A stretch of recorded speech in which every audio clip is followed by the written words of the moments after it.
देखिए, कानून है child and adolescent labour prohibition and regulation act 1986, बाल एवं किशोर श्रमिक प्रतिषेध एवं विनियम अधिनियम, बाल एवं किशोर श्रमिक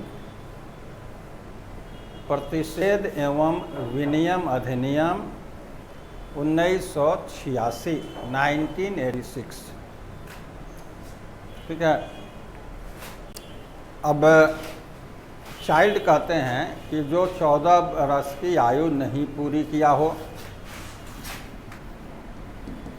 चाइल्ड जो बिलो 14 ईयर्स ऑफ एज हो। यहाँ एडोलेसेंट कहता है, किशोर कहता है बिटवीन 14 and 18 years,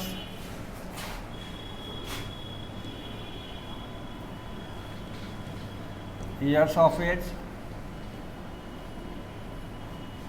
यानी जो 14 तथा 18 वर्ष के बीच आयु वाला हो, तो ये कानून इस पर लागू होगा। अब इसका हिस्टोरिकल बैकग्राउंड प्री इंडिपेंडेंस से शुरू होता है, स्वतंत्रता पूर्व से शुरू होता है। स्वतंत्रता पूर्व बहुत ऐसे सिचुएशन हैं जो देखिएगा कि ये बच्चा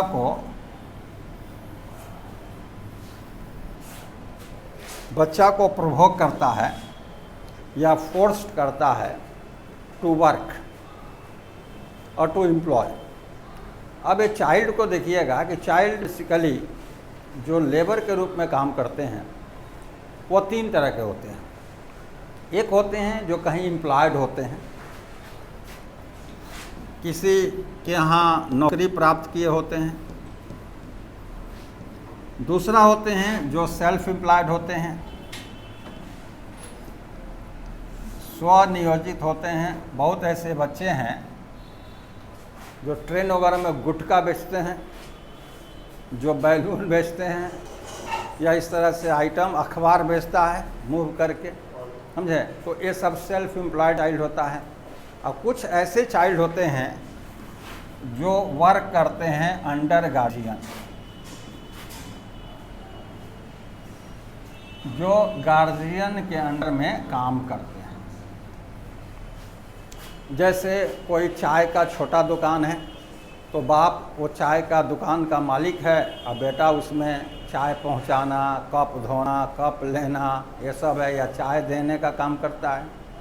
तो बहुत ऐसे है, पान का गुमटी है, चाय का गुमटी है, छोटा नाश्ता का दुकान है, उसमें बच्चा सब भी वहाँ काम करता है अपने गार्जियन के अधीन। तो सबसे ज़्यादा प्रॉब्लम था जो एम्प्लॉयड चाइल्ड लेबर थे। जो एम्प्लॉयड थे उनका ज़्यादा प्रॉब्लम है। सेल्फ एम्प्लॉयड तो अपना मन पर है, काम करेगा या नहीं करेगा। तो स्वतंत्रता के पहले 1938 में एक कानून आया और उसमें कहा गया कि जो बच्चे एम्प्लॉय हो रहे हैं ड्यू टू एनी रीज़न, और ज़्यादातर चाइल्ड लेबर जो है वो काम करता है पॉवर्टी, गरीबी के कारण।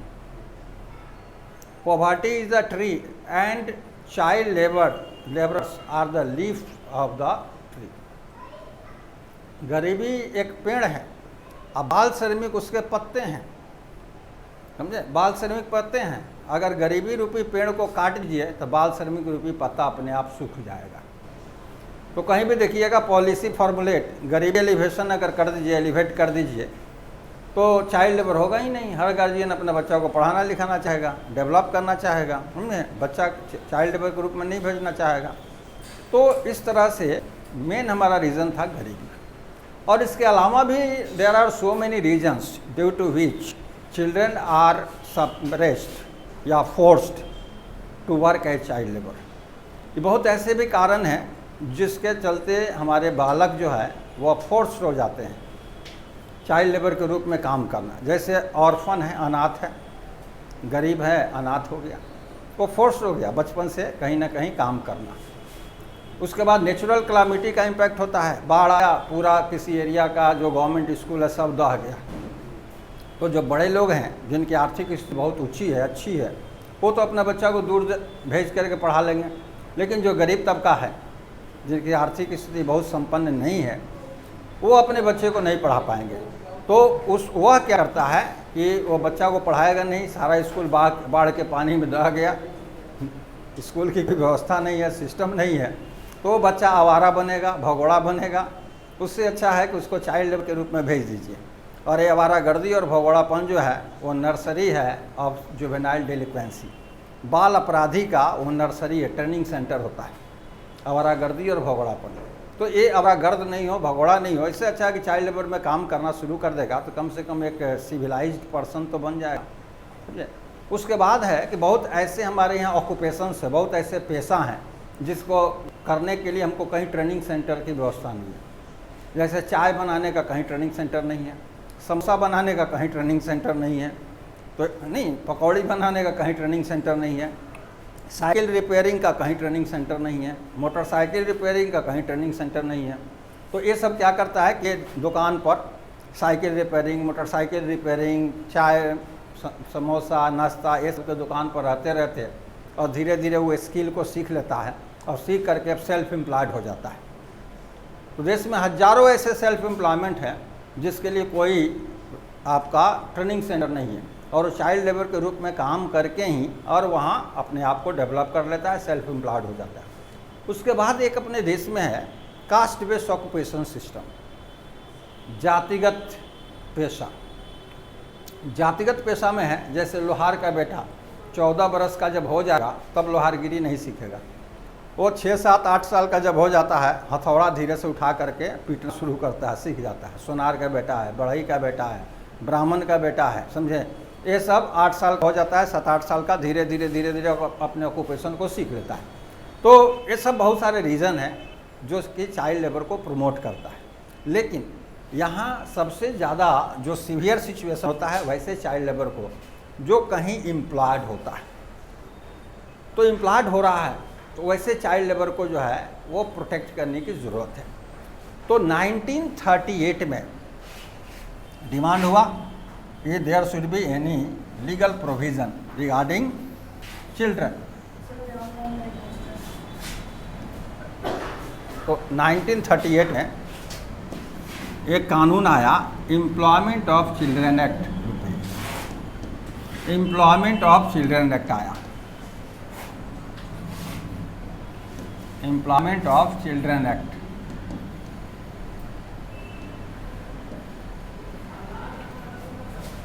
और वो कहा कि जो बच्चे किसी ऑर्गेनाइजेशन में एम्प्लॉयड हो रहे हैं उनका क्या वर्किंग आवर होगा, सप्ताह में या पर डे कितने काम करेंगे, कितने बजे से कितने बजे तक काम कर सकते हैं, ये सब की व्यवस्था होना चाहिए, समझे। यानी कि जो रेगुलेशन वाला पार्ट था वही इसमें इंक्लूड था। यानी एम्प्लॉयमेंट ऑफ चिल्ड्रन एक्ट जो था ओनली रेगुलेशन वाले पार्ट जो है इस कानून का उसी को डील करता था, वो प्रोहिबिट नहीं करता था कि कौन सा ऐसा एम्प्लॉयमेंट है जहां बच्चा को नियोजित नहीं किया जाना चाहिए। ये रेगुलेशन वाले पार्ट को केवल वो डील करता था कि अगर बच्चा को एम्प्लॉय कर रहे हैं तो ये एम्प्लॉयमेंट ऑफ चिल्ड्रन एक्ट आया। उसके बाद क्या हुआ, ये इंडियन कॉन्स्टिट्यूशन, भारतीय संविधान,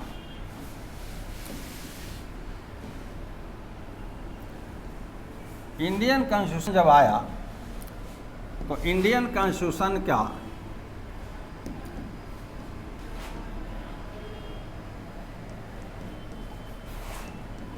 इसके आर्टिकल 24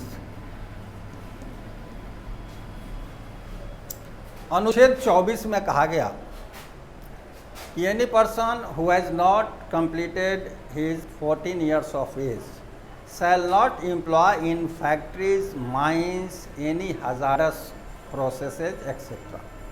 यानी वैसा व्यक्ति जो 14 वर्ष की आयु नहीं पूरी किया हो उसे किसी कारखाना, खान, खतरनाक प्रक्रिया में नियोजित नहीं किया जाए। एक कॉन्स्टिट्यूशन का पार्ट आ गया, 24 आर्टिकल 24 डील करता है। अब जब देश स्वतंत्र हो गया तो बहुत दिन तक तो नींद नहीं खुली थी, गरीबी इतनी थी स्वतंत्रता के बाद, समझे, कि खाने का प्रॉब्लम था। धीरे धीरे उस समय गवर्नमेंट का ध्यान नहीं दिया कि जहाँ खाने की प्रॉब्लम है वहाँ बच्चा अब काम नहीं करे, और उसका एक ही सोर्स है कि अपने काम कर रहा है, उसकी वाइफ काम कर रही है, उसके बच्चे काम कर रहे हैं, तब जा कर के उसका सर्वाइवर हो रहा है, या अदर जो रीज़न हो, गवर्नमेंट साइलेंट थी। लेकिन 1986 में कानून पारित किया गया और उसमें जो हजार्डस, क्योंकि माइंस में रिस्ट्रिक्ट कर दिया गया, फैक्ट्रीज़ में रिस्ट्रिक्ट कर दिया गया। 1948 का कानून आया, फैक्ट्रीज एक्ट, वहाँ रिस्ट्रिक्ट कर दिया गया। माइंस आया, माइंस एक्ट आया 1952 में, 1952 में, वहाँ भी रिस्ट्रिक्ट कर दिया गया। लेकिन अब बच गया हजार्डस प्रोसेसेज, खतरनाक प्रक्रिया। तो सबसे पहला प्रॉब्लम है to identify the hazardous process, कि खतरनाक प्रक्रिया कौन है, इसको चिन्हित करना, उसको पहचान करना, उसका लिस्ट बनाना, और तब वहाँ रिस्ट्रिक्ट किया जा सकता है।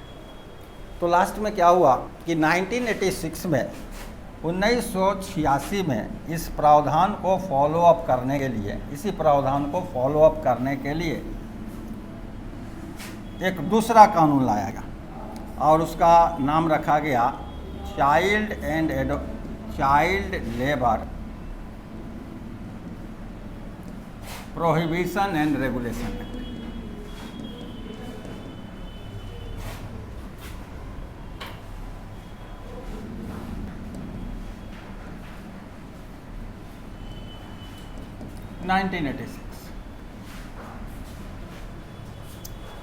और इसमें यही रेगुलेशन वाला part, employment of children act का रेगुलेशन पार्ट रह गया, और इसमें प्रोहिबिशन,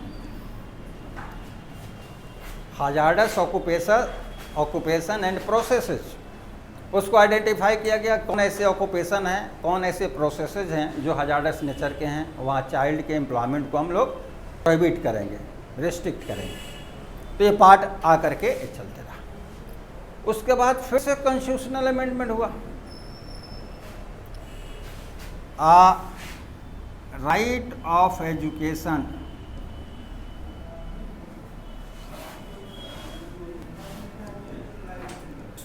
दिया गया आर्टिकल 21A में।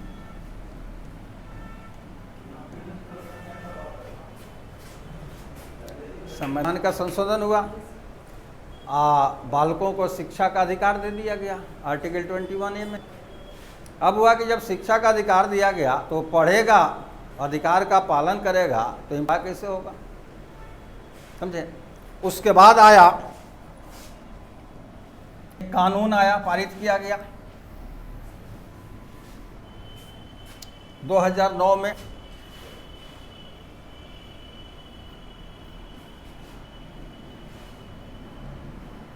Right of children to free and compulsory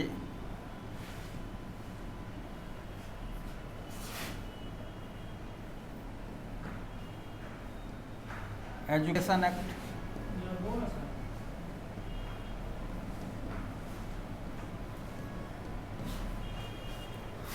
दो 2009 में पारित कर दिया गया। अब हुआ कि अब इस कानून को अब लागू कीजिए। जैसे लागू कीजिएगा तो चाइल्ड के एम्प्लॉयमेंट को क्या करना पड़ेगा, रेस्ट्रिक्ट करना पड़ेगा। चाइल्ड के एम्प्लॉयमेंट को रेस्ट्रिक्ट करिए, क्योंकि without restriction on the employment of children, समझे, ये कानून का पालन नहीं होगा।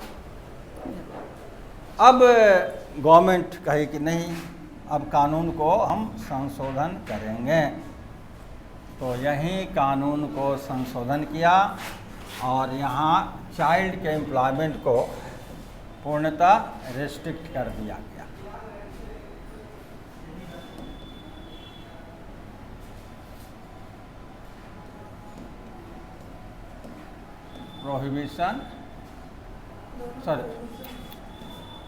Prohibition and regulation.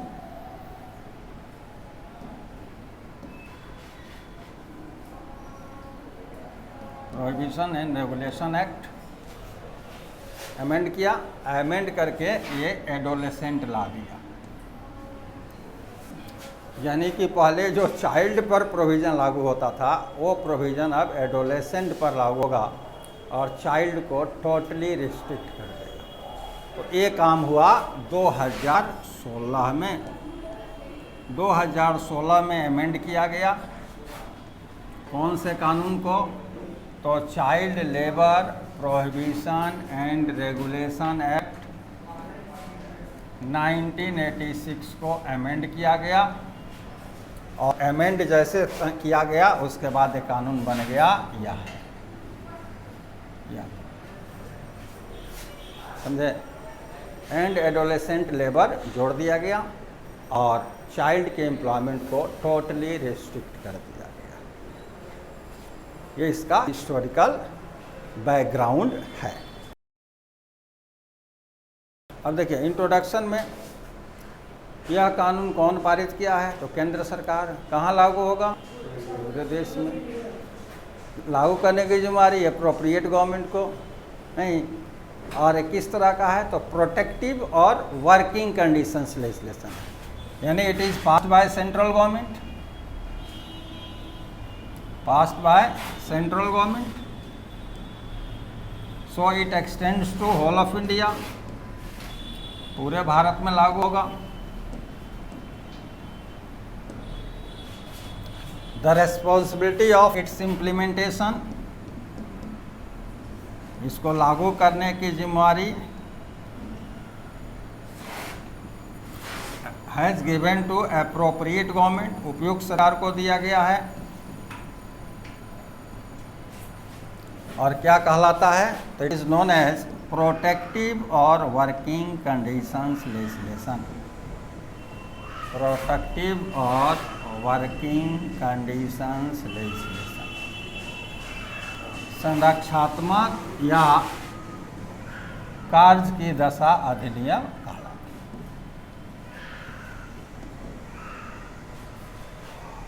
प्रोटेक्टिव और वर्किंग कंडीशन लेजिस्लेशन इसको कहते हैं। तो यही जनरल इंट्रोडक्शन है जो पहले भी देखे हैं। अब है स्कोप एंड कवरेज।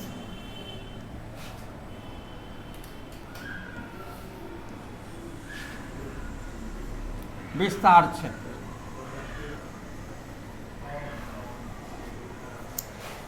यानी कहाँ लागू होगा, नहीं कहाँ लागू होगा। तो पहले देखते हैं एरिया, भारत की कितने ज़मीन पर लागू होगा? Whole of India.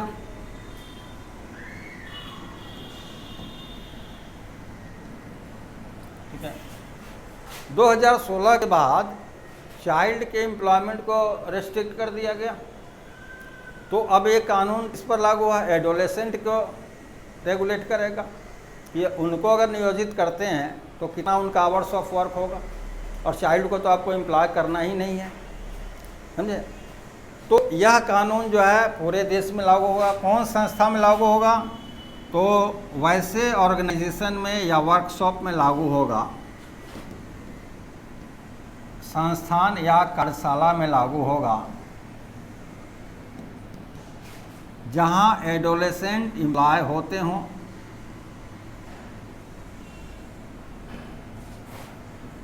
Permitted to employ या अलाउड टू एम्प्लॉय,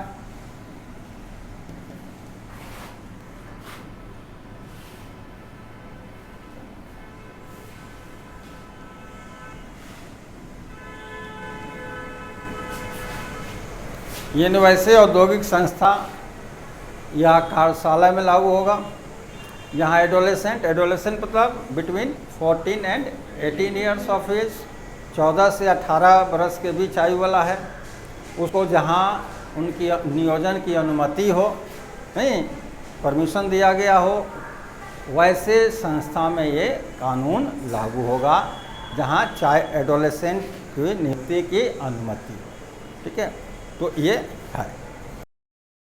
अब देखिए मेन प्रोविज़न, एक कानून 4 पार्ट में बटा हुआ है। पार्ट 1 का नाम है प्रीलिमिनरी, उसका नाम है प्रीलिमिनरी, और प्रीलिमिनरी नाम है, हम यहाँ नाम दे दिए डेफिनेशन, इसलिए दे दिए कि प्रीलिमिनरी में आपका जो इंट्रोडक्शन था जो स्कोप एंड कवरेज है और डिफिनीसन है, वो तीनों मिला करके इसका नाम दिया है पार्ट 1 का प्रिलिमिनरी। हम यहाँ डेफिनीशंस नाम दे दिए, मतलब कि ये पार्ट 1 में हम केवल यहाँ डेफिनीशन जो है वो डील करेंगे, और पार्ट 1 का जो प्रिलिमिनरी मेन हेडिंग है उसका 2 पार्ट तो हम ऊपर डील कर दिए हैं, एक इंट्रोडक्शन के रूप में और एक स्कोप एंड कवरेज के रूप में। हम यहाँ केवल डेफिनीशन उसका डील करेंगे, इसलिए डेफिनीशन लिया। 4 इम्पॉर्टेंट डेफिनीशन इसमें है, जो कि आपको या तो याद रखिए, मेमोरी में रखिए, और परीक्षा में भी वो लिखना है। पहला डेफिनेशन है चाइल्ड, बालक। चाइल्ड किसको कहेंगे? तो वैसा व्यक्ति जो अपनी 14 बरस की आयु नहीं पूरी किया हो, या कोई भी व्यक्ति, any person who has not completed his 14 years of age, ऐसे कहेंगे कि not completed 14 years of age, या इसको ऐसे कहेंगे कि below 14 years of as.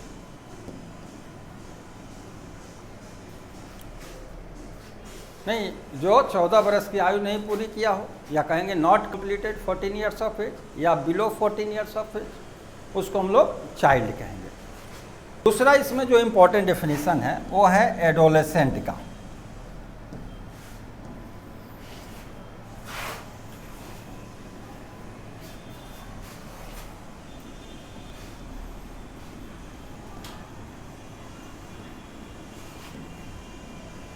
Kishore, adolescent मतलब किशोर। किशोर कहेंगे कि जो बिटवीन 14 एंड 18 ईयर्स हो, ईयर्स ऑफ एज हो, यानी कि जो 14 तथा 18 वर्ष के बीच आयु वाला हो, तो उसको ऐसे कहेंगे, any person who has completed 14 years of age but not completed 18 years of age,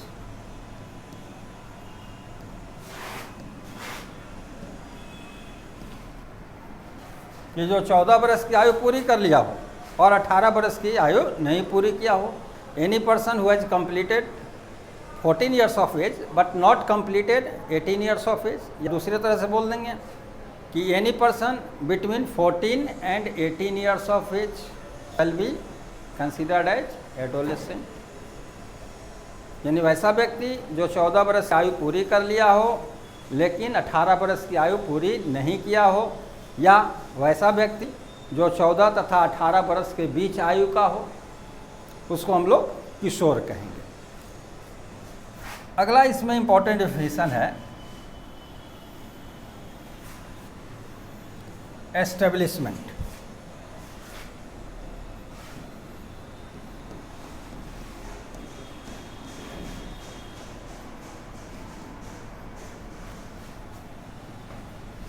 प्रतिष्ठान।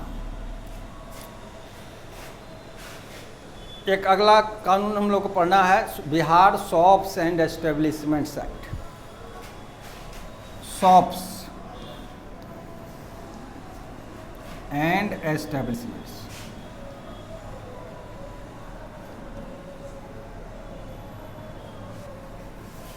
दुकान एवं प्रतिष्ठान। दुकान उसको कहते हैं जहाँ सेल ऑफ कमोडिटी हो, आइदर इन रिटेल और होलसेल, समझे। और कुछ दुकान होते हैं जहाँ परचेज भी करता है, कुछ दुकान है जो परचेज भी करता है, जैसे कबाड़ी वाला दुकान परचेज करता है, समझे।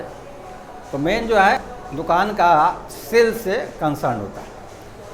प्रतिष्ठान कहते हैं जहाँ सर्विस सेल होता हो, sale of service, sale of service. ये क्या हो गया? Sale of commodity.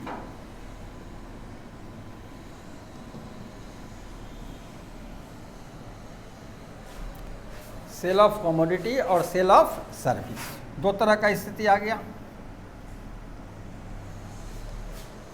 जैसे आटा चक्की में हम अपने गेहूं को ले जाते हैं, वह गेहूं को पीस देता है, पिसाई ले लेता है, गेहूं दे देता है, तो वो सर्विस सेल कर रहा, समझे, वो सर्विस सेल कर रहा।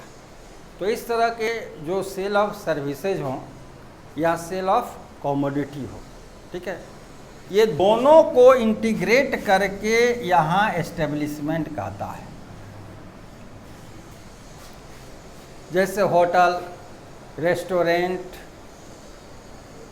समझे, प्लेस ऑफ एम्यूजमेंट और इंटरटेनमेंट, मनोरंजन का केंद्र है, नहीं, ये सब को एस्टेब्लिशमेंट है। और शॉप, दोनों को इंटीग्रेट करके यहाँ एस्टेब्लिशमेंट कहता है, डिफाइन करता है। Establishment means any shop, hotel, restaurant, motel, place of entertainment etcetera, समझे, ये सब को मिला करके एस्टेब्लिशमेंट कहा देता है। जबकि शॉप और एस्टेब्लिशमेंट दोनों दो चीज़ होता है। शॉप जहाँ सेल ऑफ कमोडिटी हो, एस्टेब्लिशमेंट जहाँ सेल ऑफ सर्विसेज हो, लेकिन यहाँ दोनों इंटीग्रेट करके एक साथ एस्टेब्लिशमेंट को डिफाइन करता है। अगला जो डेफिनेशन है इसमें वो है वर्कशॉप।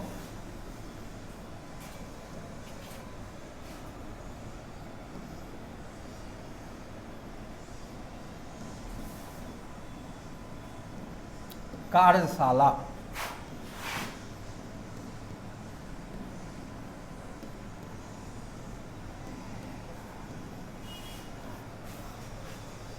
कार्यशाला, समझे। कार्यशाला में जैसे आप 4 व्हीलर का देखे होइएगा, लिखता है वर्कशॉप, तो denting, painting, assembling, repairing, finishing, stitching, weaving, making, ये सब जो काम होता है, सिलाई, बुनाई, कढ़ाई, डेंटिंग, पेंटिंग, रिपेयरिंग, असेंबलिंग, ये सब वर्कशॉप होता है, समझे। लेकिन अपभ्रंश में अगर जानना है तो आप किसी टेलर के यहाँ जाइए जिसका दुकान छोटा हो और बहुत रिप्यूटेड मार्केट में वो काम करता है।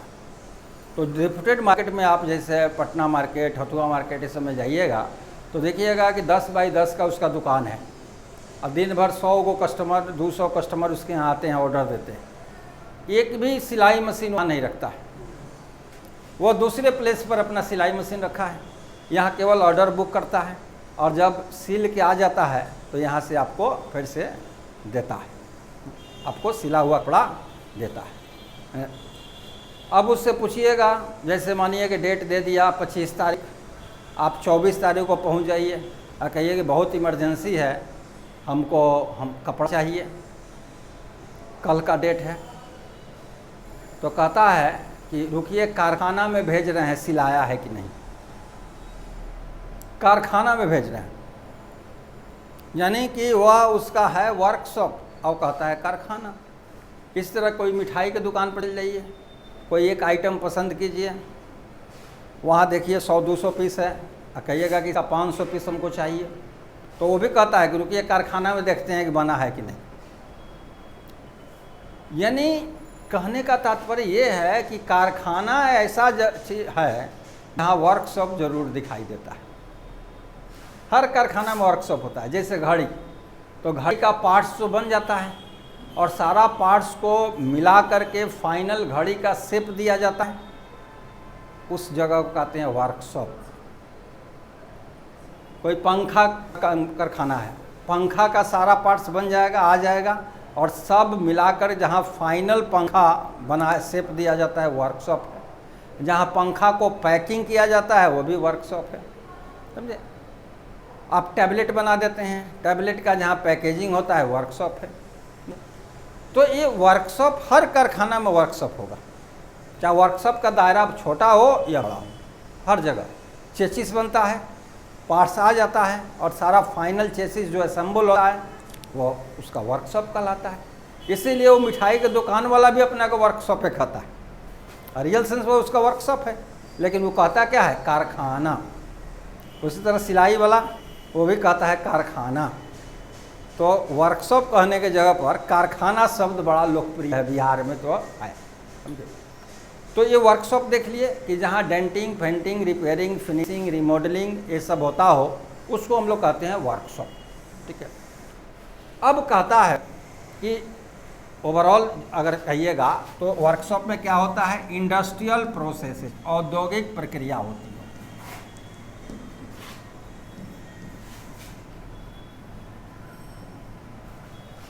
औद्योगिक प्रक्रिया होती है वर्कशॉप में।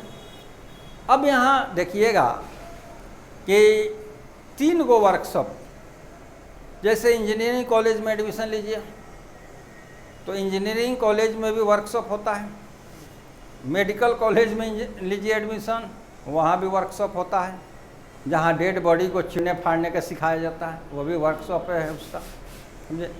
तो ये इंजीनियरिंग कॉलेज या मेडिकल कॉलेज सब क्या है, एजुकेशनल इंस्टीट्यूशन है। तो कहता है कि वैसा वर्कशॉप जो एजुकेशनल इंस्टीट्यूशन का हो,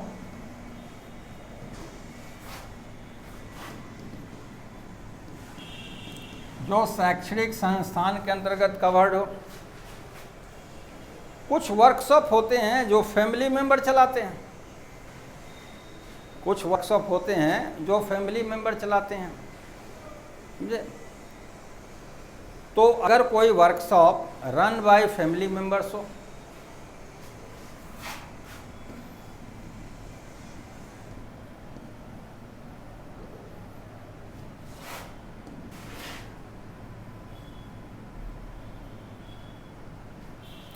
फैमिली मेंबर्स द्वारा संचालित हो, और तीसरा जो कवर्ड हो, यानी कि जहाँ कारखाना अधिनियम लागू हो, जहाँ फैक्ट्री एक्ट लागू हो, वैसे वर्कशॉप को वर्कशॉप के दायरा से बाहर रखा जाए, वैसे वर्कशॉप को वर्कशॉप का दायरा से बाहर रखा जाता है। अब देखिएगा कुछ ऐसे देश हैं और भारत में भी सर्टेन ऐसे एजुकेशनल इंस्टीट्यूशंस हैं, और कुछ अन्य देश के भी एजुकेशनल इंस्टीट्यूशन हैं कि जैसे पेन, कलम है या टॉर्च है, तो कलम का डिफरेंट पार्ट्स जो है वो मशीन से हम बना देते हैं, और तब जो है डिफरेंट पार्ट्स को एक साथ सेट करके और कलम का फाइनल रूप देते हैं, और उसके बाद उस कलम को डिब्बा में पैक करते हैं। तो जब डिफरेंट पार्ट को एक साथ जोड़ करके फाइनल शेप देते हैं, उसको कहा जाता है असेंबलिंग। कलम को असेंबल किए और जब उसको डिब्बा में पैक करते हैं, उसको कहते हैं पैकेजिंग। तो कलम का पार्ट्स बनाना मशीन का के द्वारा बहुत आसान है, दिन भर में लाखों पार्ट्स बना देगा। अगर 5 तरह का पार्ट्स है, 4 तरह का पार्ट्स है, 4 मशीन लगा दीजिए, लाखों पार्ट्स बना देगा। लेकिन सबसे ज़्यादा टाइम लगेगा, कोई ऐसा मशीन नहीं है जो हर पार्ट्स को फाइनल शेप करके असेंबल कर दे, नहीं समझे। कैपिंग का आ गया मशीन, समझे। फिलिंग का आ गया, जैसे बोतल रखिएगा, बोतल में लिक्विड डाल देगा, आगे बढ़ेगा उसमें कैप आके लगा देगा।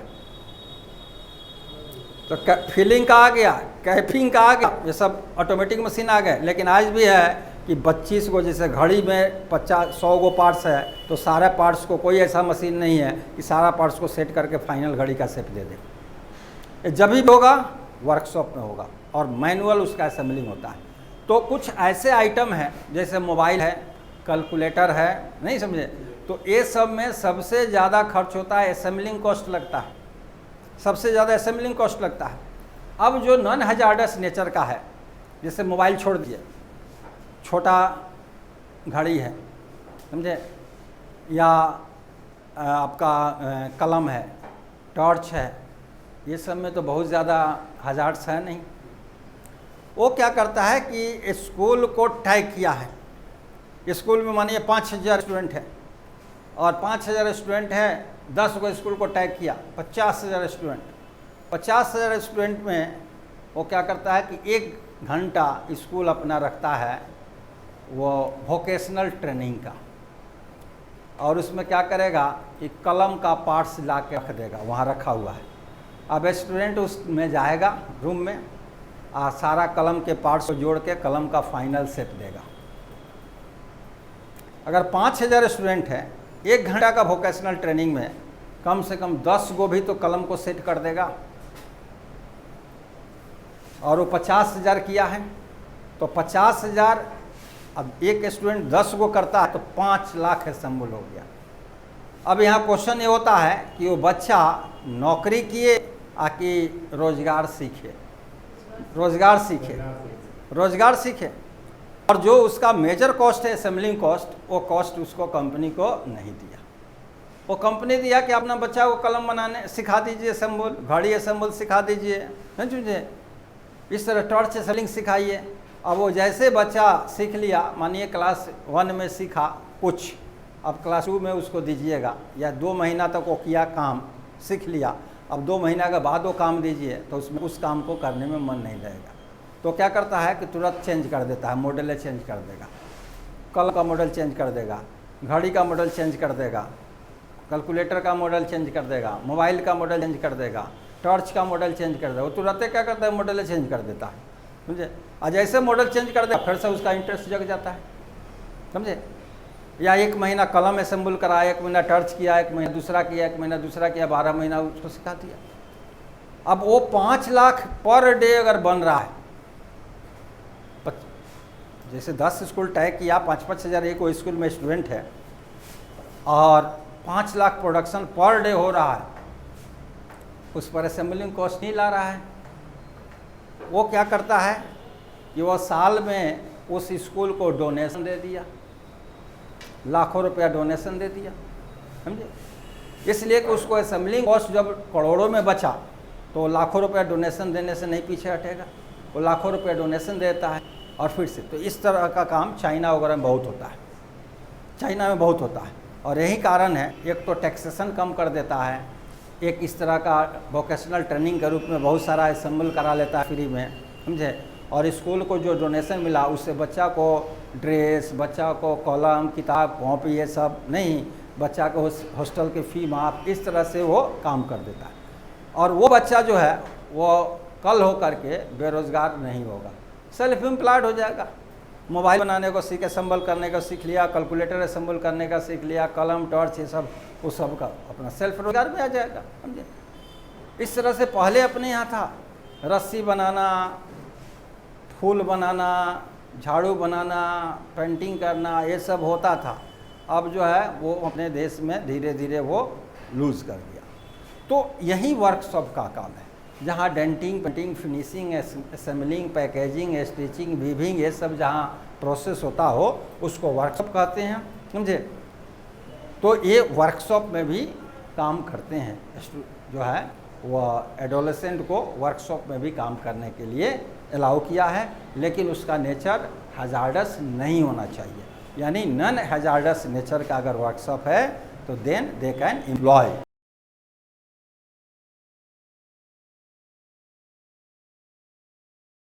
देखिए पार्ट 2 है, पार्ट 2 है प्रोहिबिशन ऑन एम्प्लॉयमेंट को, नियोजन पर प्रतिषेध, ठीक है, नियोजन पर प्रतिषेध। अब यहाँ जब 2016 में अमेंडमेंट आया तो चाइल्ड जो बिलो 14 ईयर्स ऑफ एज थे उनके एम्प्लॉयमेंट को टोटली रिस्ट्रिक्टेड कर दिया गया, और जो एडोलेसेंट थे उनको पार्शियल रिस्ट्रिक्ट किया गया। तो यहाँ एक प्रावधान जो था वो 2 प्रावधान में कन्वर्ट हो गया। तो पहला इसमें प्रावधान जो है prohibition on employment of children,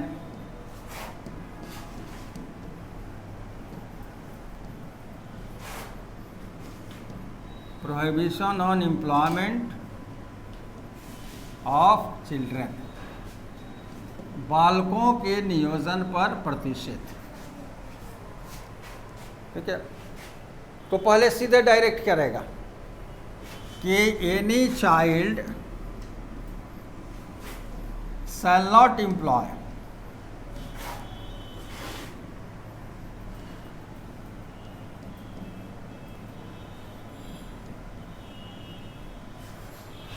anywhere, कोई भी बालक कहीं भी नियोजित नहीं होगा, रिस्ट्रिक्ट कर दिया। लेकिन बहुत ऐसा एरिया है जहाँ चाइल्ड को एम्प्लॉय करना या वहाँ इन्वॉल्व होना ये आवश्यक है। जैसे आप देखिएगा डांस दीवाने, तो डांस दीवाने देखिएगा वहाँ बच्चा सब डांस करता है। अब वो बच्चा सब डांस करता है तो बच्चा को रहने का, उसकी पढ़ाई का सारा व्यवस्था वहाँ किया जाता है और देश के डिफरेंट एरिया से वहाँ उसको कलेक्ट किया जाता है, समझे, और उसको पैसा भी मिलता है, समझे, हर एपिसोड हर शो के लिए उसको पेमेंट भी मिलता है, तो अर्न कर रहा है। तो ये डांसर है, सिंगर है, चाइल्ड एक्टर सब एक्ट्रेस होता है, बाल कलाकार होता है, ठीक है। तो ये सब को डांसर है, सिंगर है, एक्टर है, समझे। लेकिन एक्टर, सर्कस वाला एक्टर को छोड़ के, सर्कस में रिस्ट्रिक्ट है, समझे। तो आप देखिएगा कि अलाउ कहाँ है,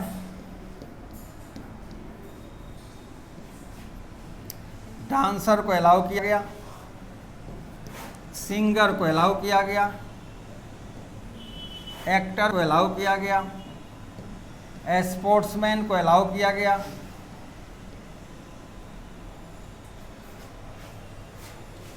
और एक जो अपने फैमिली मेंबर के साथ काम करता, एस्टेब्लिशमेंट रन बाय फैमिली, समझे। और एस्टेब्लिशमेंट वैसा संस्था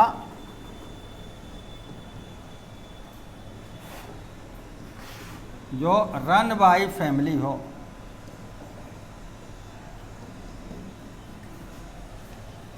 वहाँ अलाउ किया गया। लेकिन रिस्ट्रिक्शन इम्पोज किया गया, आफ्टर स्कूल आवर या स्कूल पीरियड, यानी ये स्कूल पीरियड के बाद ही यहाँ इन्वॉल्व हो सकते हैं, समझे।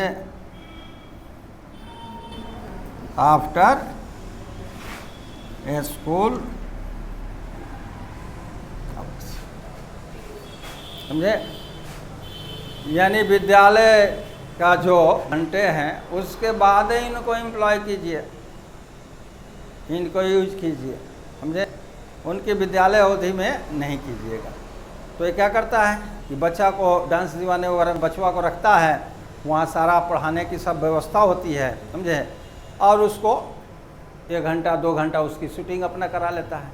उसी तरह गायक है, उसका भी अपना बच्चा सब गायक बच्चा है, छोटा छोटा बच्चा गाना में है, स्पोर्ट्समैन है उसी तरह से है, उसकी पढ़ने की व्यवस्था है और थोड़ा उसको सिखाता है, समझे। एक्टर है, बहुत सारा सीरियल में, फिल्म में आप देखते हैं कि एक्टर का काम करता है, समझे, तो उसकी भी सारा व्यवस्था करता है। या तो आप शूटिंग साथ समय रखिए कि स्टूल डिस्टर्ब नहीं है, समझे। तो ये करना है। और पारिवारिक सदस्य के द्वारा अगर संचालित है तो वहाँ भी ये रिस्ट्रिक्शन है कि आप बच्चा को इन्वॉल्व कर रहे हैं तो वो भी उसके विद्यालय अवधि के बाद, स्कूल पीरियड के बाद ही कर सकते हैं, समझे। स्कूल पीरियड में उसको इन्वॉल्व नहीं कर सकते, समझे। तो ये रिस्ट्रिक्शन इम्पोज किया गया और अलाउ भी किया गया बच्चा को।